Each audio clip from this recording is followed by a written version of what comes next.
Prossima partenza è l'ottava serie 200 rana assoluti maschi. Salman Zied Sedat alla 2, Marco Gecchele alla 3, Giovanni Furlano alla 4, Christopher Pretorius alla 5, Christopher Daniel Van Ziel alla 6.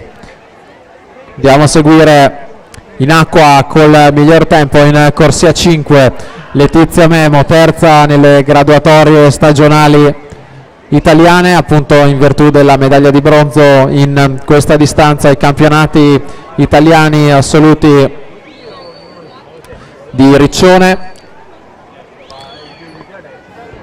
gara che poi le ha anche aperto la strada e l'accesso alla nazionale giovanile per i campionati europei di Helsinki che si disputeranno tra 2 settimane. 2:28:25 è il suo personal best di questa stagione, appunto l'11 aprile di quest'anno a Riccione.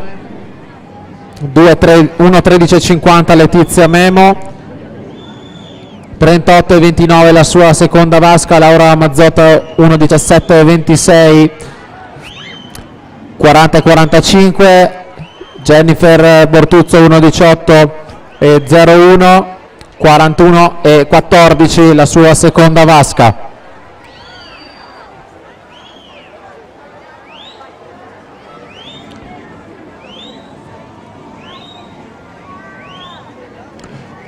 Letizia Memo, Piave nuoto ai 150 metri, 39:01, 72 centesimi in più della precedente vasca. Beatrice Mascotto sale fino in seconda posizione, 40:54, 67 centesimi meglio della sua seconda vasca. Laura Mazzotta terza con 41:41, 96 centesimi in più rispetto alla seconda vasca, ma siamo già agli ultimi 10 metri con la grandissima specialista di questa distanza Letizia Memo, Piave nuoto in corsia 5, 2:35:28, possiamo dire che era il precedente record della manifestazione. 2:32:37 Letizia Memo, Piave nuoto, nuovo record della manifestazione.